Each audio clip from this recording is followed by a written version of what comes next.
What is going on, guys? It's Bucky and welcome to your 23rd tutorial. And in this tutorial I'm going to be building a simple program, and I'm going to be using the for loop, and I'm just going to be using it to show you guys that it is actually useful outside of just showing you guys examples. So what we're going to be doing is we're going to start with $10,000 and we're going to invest in the stock market, and we're smart enough to earn 1% each day on our money. So at the end of 20 or 30 days, how much money did we make? So, it's a little funner program than what we've been programming before. It's a little cooler, a little break from just basic examples. So before I get started, I want to mention this.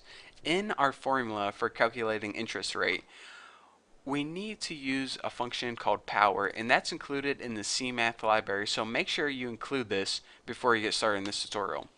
So let's go ahead and get down to it. Now we're going to be calculating interest rates and stuff like that.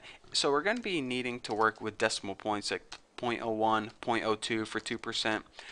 But we already know int. So can we use integers when working with decimal points like this? No, we can't. Int is for whole numbers only, like 98, 4, 54. Int is for whole numbers without a decimal place. So in order to use a decimal place, we need to have a new type of variable, and that's called float. Float is basically the data type that allows you to work with decimal places. There are a couple different ones, but this is one of them, one of the most popular ones. So let's go ahead and make a variable called a, and this is going to be the amount we're trying to figure out. How much money did we make? The next variable we need is called principal. So float p equals your principal amount. In everyday terms, how much money did you invest? How much money did you start with? Well, say we just had $10,000 laying around, so let's go ahead and start with that. I wish I had $10,000 around, but hey, we can dream, can't we? So now let's go ahead and say this. Our last variable is rate, so I'm going to set it equal to r, and that's how much interest do you want to earn each day. And let's say we can earn 1% each day, and that's 0.01.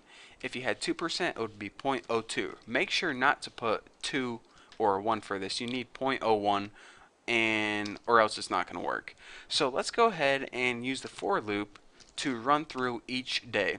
So what this is going to be doing is looping through each day one by one. 1, 2, 3, 4, 5, 6, 7 days, and each day is going to give us a dollar amount. How much money did we earn that day at 1%?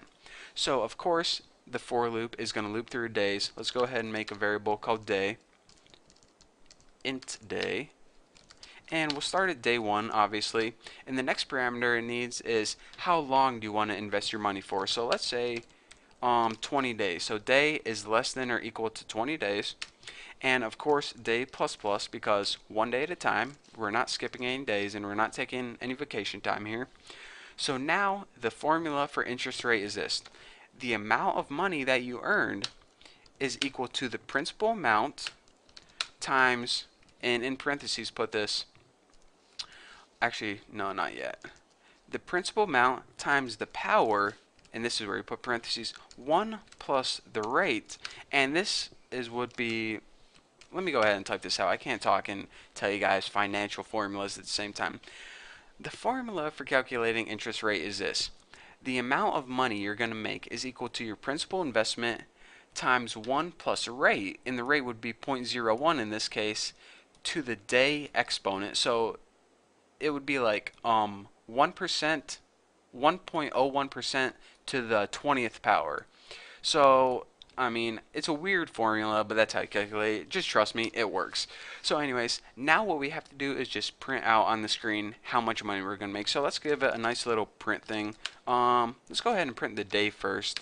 And then just want to give it a nice little spacer here. There we go. And then we go ahead and write A. A is the amount of money that we're making. And then go ahead and we'll print this on a new line each time. So let's go ahead and run it, and you'll see what I'm talking about whenever I run it. So here is the day to the left, 1 through 20. We start off, and at the end of the first day, if we invest $10,000 at 1%, we earn $100 at the end of that first day. At the end of the 9th day, we almost earned $11,000. If we invested $10,000 and we earned 1% each day for 20 days, at the end of your 20th day, you would earn over $12,000. Well, you would actually earn $2,000, but calculating the money you already had in there, you would have over $12,000. That's pretty sweet, huh? So now you know why everyone wants to get in stock trading, because basically by just sitting at your computer and clicking buttons, making trades, you can earn $2,000 in 20 days. Pretty sweet, huh? So since you know this is fake money and we're just dreaming, let's say that we were a genius like Warren Buffett or Bill Gates, and we were smart enough to earn 3% each day. And let's say we invested this for 30 days. So go ahead and let me run this. Oh, mama, check this out. If you invested money for 30 days and you earn just 3% on your money each day, at the end of 30 days or 1 month, you would over double your money. You would have $24,000 and more, and enough to go out to Taco Bell. So that is pretty sweet, and this makes me second guess my career as a computer programmer and kind of makes me want to get in the stock market. But by the way, before you guys get into the stock market, earning 3% a year would be good nowadays. Earning 3% a day is virtually impossible unless you're like Warren Buffett. So anyways, there is your tutorial on a useful way to use the for loop in a program, and also, you know, some financial advice too, the formula for APR.